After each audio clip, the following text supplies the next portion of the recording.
Okey guys, Assalamualaikum warahmatullahi wabarakatuh. Kembali lagi korang dalam channel aku, Syam Blok Kapak. Okey, untuk kali ni edisi aku nak centerkan crankshaft ni. Apa yang kena ada, dial gauge lah. Dial gauge. Lepas tu yang ni rod yang aku dah press minggu lepas. Lepas tu hari ni baru ada masa sikit buat projek kat sekolah ni. Sambil-sambil mengajar ni kita buat lah. So kalau kau tengok dekat sini, sini berapa mm? Sekejap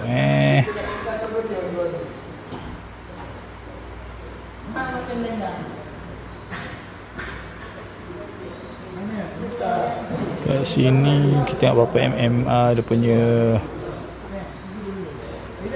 Okey, 1, 2, 3, 4, 5, 6, 7, 8 8mm lari geng. Dia punya ketidakstabilan crankshaft ni. So kita nak lah, aku nak centerkan dulu tu punya crankshaft ni. So sikit lagi aku tunjuk. Dia seloknya nak kena ada tukul tembaga ataupun aluminium, tapi tak ada. Tak apalah. Ni sebagai tujuan pembelajaran. Okay. So yang tadi 8mm, kalau boleh untuk crankshaft ni jadikan dia kosong-kosong tak mungkin lah. Dia ralat dia 0.01 ataupun 0.02. Itu terbaik lah. Okay.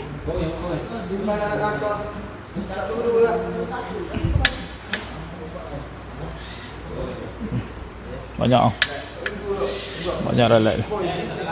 So ralat kosong, daripada 00 sehingga 0.02 lah clearance dia. So aku nak betulkan dulu.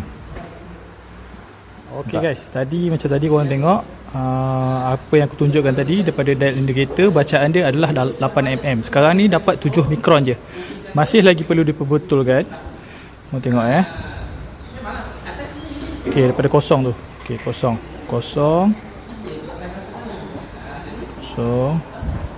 Ok,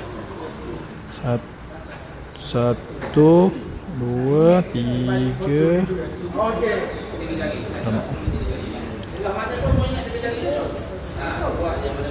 So ada 7 mikron je guys tu.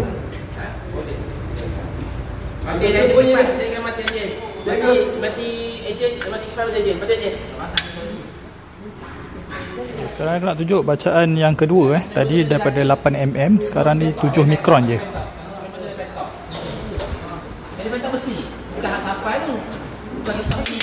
Masalah nak rakam nak ni memang susah sikit kan. Sekarang tengok meter ni 7 mikron je. Dia kalau pusing elok bacaan dia ni. Bacaan dia macam tu, 7 mikron. So masih lagi perlu diperbetulkan lah.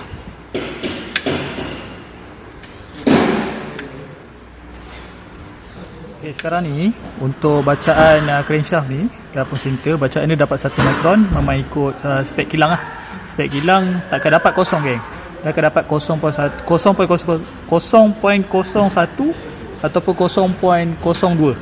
Itu maksimum dia. So aku nak tunjuk demo sikit sini.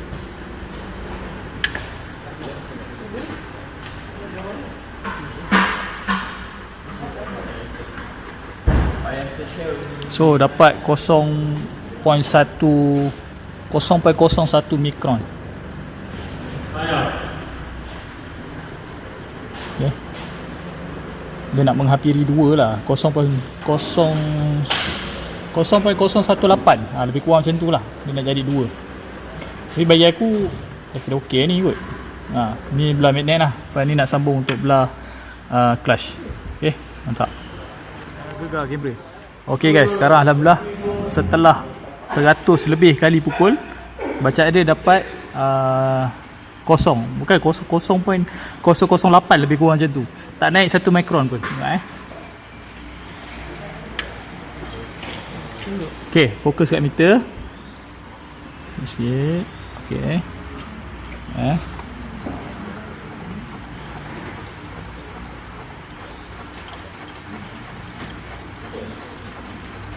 So alhamdulillah dapat geng.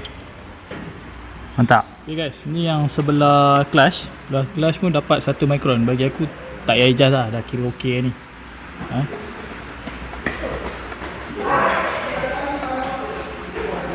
Dapat 1 mikron je. So ralat dia kalau factory 0.01 sehingga 0.02 lah. Okey, 0.2 tu kira maksimum tu, 0.02 tu. Okey, dapat ni. Mantap.